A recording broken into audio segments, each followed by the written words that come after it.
ವೀಕ್ಷಕರೇ, ನಿಮ್ಮ ಸಮಸ್ಯೆ ಯಾವುದೇ ಇರಲಿ, ಎಂತಹ ಕಠಿಣ ಸಮಸ್ಯೆ ಆದರೂ ಕೂಡ ಬೆಳಗ್ಗೆ ಎದ್ದ ಕೂಡಲೇ ರಾಘವೇಂದ್ರ ಸ್ವಾಮಿಗಳ ಈ ಪವರ್ಫುಲ್ ಬೀಜ ಮಂತ್ರವನ್ನ ಕೇವಲ 3 ಬಾರಿ ಜಪಿಸಿದರೆ ಸಾಕು. ಸ್ವಯಂ ರಾಘವೇಂದ್ರ ಸ್ವಾಮಿಗಳು ನಿಮ್ಮ ಬಳಿ ಬಂದು ನಿಮ್ಮ ಸಮಸ್ಯೆ ಏನು ಅಂತ ತಿಳಿದುಕೊಂಡು ಪರಿಹಾರ ಮಾಡ್ತಾರೆ. ಇದು ಅಕ್ಷರಶಃ ಸತ್ಯ. ಯಾರು ರಾಯರ ಮೇಲೆ ಭಕ್ತಿಯಿಂದ ಬೆಳಗ್ಗೆ ಎದ್ದ ಕೂಡಲೇ ಈ ಮಂತ್ರವನ್ನ ಜಪಿಸಿ ರಾಯರನ್ನ ಪ್ರಾರ್ಥನೆ ಮಾಡಿಕೊಳ್ಳುತ್ತಾರೆ, ಅಂತವರ ರಕ್ಷಣೆಗೆ, ಅವರ ಸಮಸ್ಯೆ ಪರಿಹಾರ ಮಾಡಲು ಸ್ವಯಂ ರಾಯರು ಬರ್ತಾರೆ. ಅವರ ಸಮಸ್ಯೆ ಯಾವುದೇ ಇರಲಿ, ಎಂತಹ ಕಠಿಣ ಸಮಸ್ಯೆ ಆದರೂ ಕೂಡ ಅದನ್ನ ರಾಯರು ಪರಿಹಾರ ಮಾಡ್ತಾರೆ. ಬೆಳಗ್ಗೆ ಬೇಗ ಎದ್ದು ರಾಘವೇಂದ್ರ ಸ್ವಾಮಿಗಳ ಈ ಒಂದು ಮಂತ್ರವನ್ನ ಕೇವಲ 3 ಬಾರಿ ನೀವು ಜಪಿಸಬೇಕು. ಹೌದು, ರಾಘವೇಂದ್ರ ಸ್ವಾಮಿಗಳ ಪವಾಡವನ್ನ ನೀವು ಕಣ್ಣಾರೆ ನೋಡ್ತೀರಿ. ಮಂತ್ರವನ್ನ ನೀವು ಶ್ರದ್ಧಾ ಭಕ್ತಿಯಿಂದ, ರಾಯರ ಮೇಲೆ ಭಕ್ತಿಯಿಂದ ಜಪಿಸಿದ್ದೇ ಆದರೆ ಖಂಡಿತವಾಗಿಯೂ ಅದರ ಶಕ್ತಿಯನ್ನ ನಿಮಗೆ ತೋರಿಸುತ್ತದೆ. ಅದೇ ರೀತಿ ಈ ವಿಡಿಯೋದಲ್ಲಿ ರಾಘವೇಂದ್ರ ಸ್ವಾಮಿಗಳ ಈ ಪವರ್ಫುಲ್ ಬೀಜ ಮಂತ್ರ ಯಾವುದು, ನಿಮಗೆ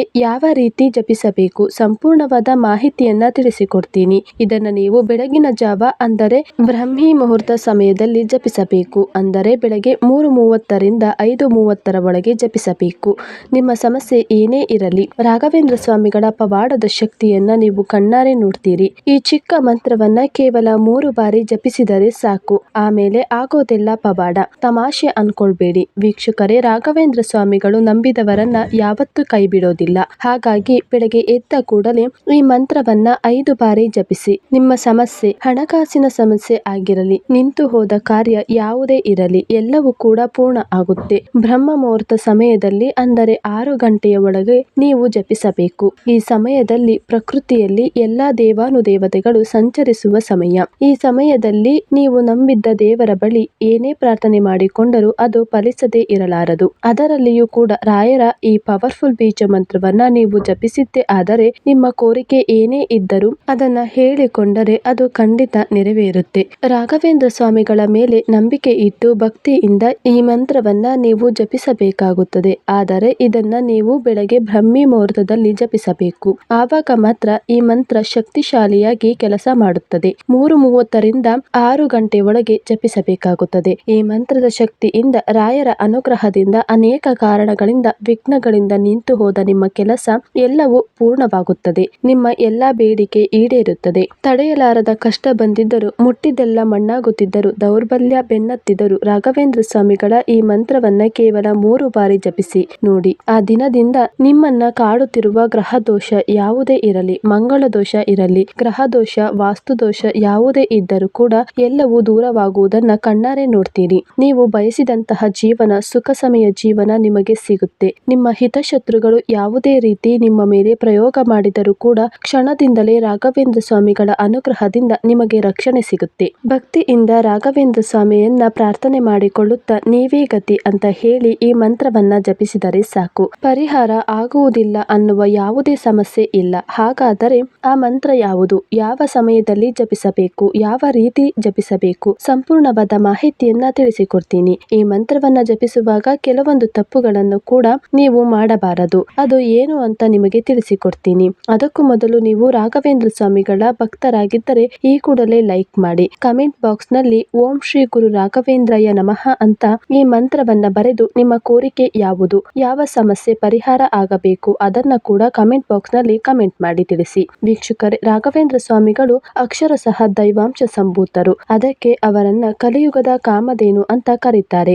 ನಂಬಿದ ಭಕ್ತರನ್ನ ಉದ್ಧರಿಸುವ ಗುರು ರಾಘವೇಂದ್ರ ಸ್ವಾಮಿಗಳ ಮಹಿಮೆ ಅಪಾರ. ಇಂಥ ಮಹಿಮೆ ಇರುವ ರಾಘವೇಂದ್ರ ಸ್ವಾಮಿಗಳ ಈ ಪವರ್ಫುಲ್ ಮಂತ್ರವನ್ನ ಬ್ರಹ್ಮಿ ಮುಹೂರ್ತದಲ್ಲಿ ನೀವು 3 ಬಾರಿ ಜಪಿಸುವುದರಿಂದ ನಿಮ್ಮ ಎಲ್ಲಾ ಸಮಸ್ಯೆ ಪರಿಹಾರ ಆಗುತ್ತದೆ. ಕೆಲವೊಂದು ಸಮಸ್ಯೆಗಳು ಕೆಲವೇ ಗಂಟೆಗಳಲ್ಲಿ ಪರಿಹಾರ ಆಗುವುದನ್ನ ನೋಡ್ತೀರಿ. ಇದು ತಮಾಷೆ ಅನ್ಕೊಳ್ಬೇಡಿ ವೀಕ್ಷಕರೇ, ಭಕ್ತಿಯಿಂದ ಜಪಿಸಿ ನೋಡಿ. ಆಮೇಲೆ ನೀವೇ ಕಮೆಂಟ್ ಬಾಕ್ಸ್ ನಲ್ಲಿ ಬಂದು ಪವಾಡದಿಂದ ಕೆಲಸ ಆಯ್ತು ಅಂತ ಕಮೆಂಟ್ ಮಾಡ್ತೀರಿ. ನಿಮ್ಮ ಸಮಸ್ಯೆ ಯಾವುದೇ ಇರಲಿ, ಸಂತಾನ ಭಾಗ್ಯ ಇಲ್ಲದವರಿಗೆ ಸಂತಾನ ಭಾಗ್ಯ, ಉದ್ಯೋಗ ಹುಡುಕುತ್ತಿರುವವರಿಗೆ ಉದ್ಯೋಗ, ಹಣಕಾಸಿನ ಸಮಸ್ಯೆ, ಸಾಲದ ಬಾಧೆ ಎದುರಿಸುತ್ತಿದ್ದರೆ ಹಣದ ಹರಿವು ಪ್ರಾರಂಭವಾಗುತ್ತದೆ. ಸಾಲದ ಸಮಸ್ಯೆ ಮುಗಿಯುತ್ತದೆ. ನಾನಾ ಮಾರ್ಗಗಳಿಂದ ಹಣಕಾಸು ಹರಿದು ಬರುತ್ತದೆ. ಸಾಲದಿಂದ ಮುಕ್ತಿ ಪಡೆಯಲು ಬೇಕಾದಷ್ಟು ಹಣ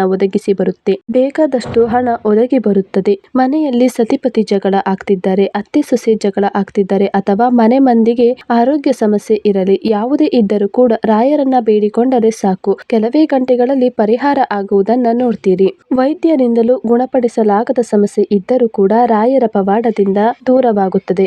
ಎಲ್ಲೂ ಪರಿಹಾರ ಆಗದ ಸಮಸ್ಯೆ ಪದೇ ಪದೇ ಕಾಣದೇ ಇದ್ದರೆ ನೀವು ಮಾಡಬೇಕಾಗಿರುವುದು ಇಷ್ಟೇ. ಬೆಳಗ್ಗೆ ಬ್ರಾಹ್ಮಿ ಮುಹೂರ್ತದಲ್ಲಿ ಅಂದರೆ 6 ಗಂಟೆಯ ಒಳಗೆ ಎದ್ದೇಳಬೇಕು. ನಂತರ ಸ್ನಾನ ಮಾಡಿ ಶುದ್ಧವಾಗಿ ದೇವರ ಕೋಣೆಯಲ್ಲಿ ಒಂದು ದೀಪವನ್ನ ಬೆಳಗಿಸಿ ನಂತರ ರಾಘವೇಂದ್ರ ಸ್ವಾಮಿಗಳ ಭಕ್ತಿಯಿಂದ ಮನಸ್ಸಿನಲ್ಲಿ ಪ್ರಾರ್ಥನೆ ಮಾಡಿಕೊಂಡು ಸ್ಮರಿಸಿಕೊಂಡು ಈ ಮಂತ್ರವನ್ನ 3 ಬಾರಿ ಉಚ್ಚರಿಸಬೇಕು. ಆದರೆ ಈ ಮಂತ್ರವನ್ನ ಜಪಿಸುವಾಗ ಕೆಲವೊಂದು ತಪ್ಪುಗಳನ್ನ ನೀವಿಲ್ಲಿ ಮಾಡಬಾರದು. ಆ ತಪ್ಪುಗಳಲ್ಲಿ ಪ್ರಮುಖವಾದ ತಪ್ಪು ಅಪನಂಬಿಕೆ. ತುಂಬಾ ಮಂದಿ ಅಪನಂಬಿಕೆಯಿಂದ ನಂಬಿಕೆ ಇಲ್ಲದೆ ಪರೀಕ್ಷೆ ಮಾಡಿ ನೋಡೋಣ ಅಂತ ಜಪಿಸುತ್ತಾರೆ. ದೇವರ ಮೇಲೆ ರಾಯರ ಮೇಲೆ ನಂಬಿಕೆ ಇಲ್ಲದೆ ಈ ಮಂತ್ರ ಜಪಿಸಿದರೆ ಇದು ಸಂಪೂರ್ಣವಾಗಿ ಕೆಲಸ ಮಾಡುವುದಿಲ್ಲ. ಹಾಗಾಗಿ ಅಪನಂಬಿಕೆಯಿಂದ ನೀವು ಜಪಿಸಬಾರದು. ಇದು ನಿಮಗೆ ನಕಾರಾತ್ಮಕವಾಗಿ ಪರಿಣಾಮ ಬೀರುತ್ತದೆ. ಹಾಗಾಗಿ ರಾಯರ ಮೇಲೆ ನಂಬಿಕೆ ಇದ್ದರೆ ಶುದ್ಧಾಚಾರವಾಗಿ ಸ್ನಾನ ಮಾಡಿ ದೇವರ ಕೋಣೆಯಲ್ಲಿ ಒಂದು ದೀಪವನ್ನ ಬೆಳಗಿಸಿ ಬ್ರಾಹ್ಮಿ ಮುಹೂರ್ತದಲ್ಲಿ ಈ ಮಂತ್ರವನ್ನ 3 ಬಾರಿ ಜಪಿಸಬೇಕು. ಈ ಪವರ್ಫುಲ್ ಮಂತ್ರ ಇವಾಗನೇ ಬರೆದಿಟ್ಟುಕೊಳ್ಳಿ. ಓಂ ವೆಂಕಟನಾಥಾಯ ವಿದ್ಮಹಿ ಸಚ್ಚಿನಂದಾಯ ಧೀಮಹಿ ತನ್ನೋ ರಾಘವೇಂದ್ರಾಯ ಪ್ರಚೋದಯಾತ. ಈ ಮಂತ್ರವನ್ನ ನೀವು 3 ಬಾರಿ ಶುದ್ಧಾಚಾರದಿಂದ ಬ್ರಾಹ್ಮಿ ಮುಹೂರ್ತದಲ್ಲಿ ಜಪಿಸಬೇಕು. ಈ ಮಂತ್ರವನ್ನ ರಾಯರನ್ನ ಸ್ಮರಿಸಿಕೊಂಡು ಭಕ್ತಿಯಿಂದ ನಂಬಿಕೆಯಿಂದ ಜಪಿಸಬೇಕು.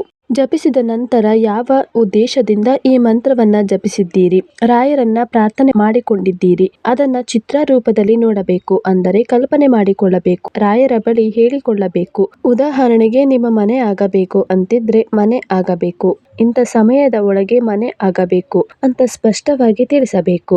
ಅದೇ ರೀತಿ ಮದುವೆ ಆಗಬೇಕು ಅಂತಿದ್ರೆ ಅಥವಾ ಸಂತಾನ ಭಾಗ್ಯ ಅಥವಾ ಯಾವುದೇ ಸಮಸ್ಯೆ ಇದ್ದರೂ ಸಾಲದ ಬಾಧೆ ನಿವಾರಣೆ ಆಗಬೇಕು ಅಂತಿದ್ರೆ ಅದನ್ನು ಕೂಡ ನೀವು ರಾಯರ ಬಳಿ ತಿಳಿಸಬೇಕು. ಈ ರೀತಿ ಮಾಡಿದ ದಿನದಿಂದ ನಿಮ್ಮ ಜೀವನದಲ್ಲಿ ಅದ್ಭುತವಾದ ಬದಲಾವಣೆಯನ್ನ ನೋಡ್ತೀರಿ. ಹೌದು, ಕೆಲವೊಂದು ಸಮಸ್ಯೆಗಳು ಮುಖ್ಯವಾಗಿ ಆರೋಗ್ಯ ಸಮಸ್ಯೆ ಇದ್ದರೆ ಕೆಲವೇ ಗಂಟೆಗಳಲ್ಲಿ ಕೆಲವೇ ದಿನಗಳಲ್ಲಿ ಪರಿಹಾರ ಆಗುತ್ತೆ. ಇದನ್ನು ನೀವು ಮಾಡಿದ ದಿನದಿಂದ ನಿಮ್ಮ ಜೀವನದಲ್ಲಿ ನಿಮ್ಮ ಭಾಗ್ಯವೇ ಬದಲಾಗಿ ಹೋಗುತ್ತದೆ. ಮುಟ್ಟಿದ್ದೆಲ್ಲ ಮಣ್ಣಾಗುತ್ತಿದ್ದರೆ ತದನಂತರ ನೋಡಿ ನಿಮ್ಮ ಜೀವನದಲ್ಲಿ ಯಾವ ರೀತಿ ಅದೃಷ್ಟ ಒಲಿದು ಬರುತ್ತೆ ಅಂತ.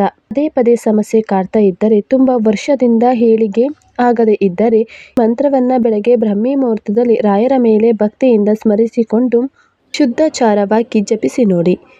ಕೇವಲ 3 ಬಾರಿ ಜಪಿಸಿದರೆ ಸಾಕು. ಸಾಧ್ಯವಾದವರು ಹೆಚ್ಚು ಬಾರಿ ಜಪಿಸಬಹುದು. ವೀಕ್ಷಕರೇ, ಈ ಮಾಹಿತಿ ಉಪಯುಕ್ತ ಅನಿಸಿದ್ರೆ ನಿಮ್ಮ ಕುಟುಂಬದವರಿಗೆ ಸ್ನೇಹಿತರಿಗೆ ಶೇರ್ ಮಾಡಿ ತಿಳಿಸಿ. ವಿಡಿಯೋವನ್ನು ಲೈಕ್ ಮಾಡಿ. ಕಮೆಂಟ್ ಬಾಕ್ಸ್ನಲ್ಲಿ ರಾಯರ ಬಗ್ಗೆ ನಿಮ್ಮ ಅನಿಸಿಕೆಯನ್ನು ಕಮೆಂಟ್ ಬಾಕ್ಸ್ನಲ್ಲಿ ಕಮೆಂಟ್ ಮಾಡಿ.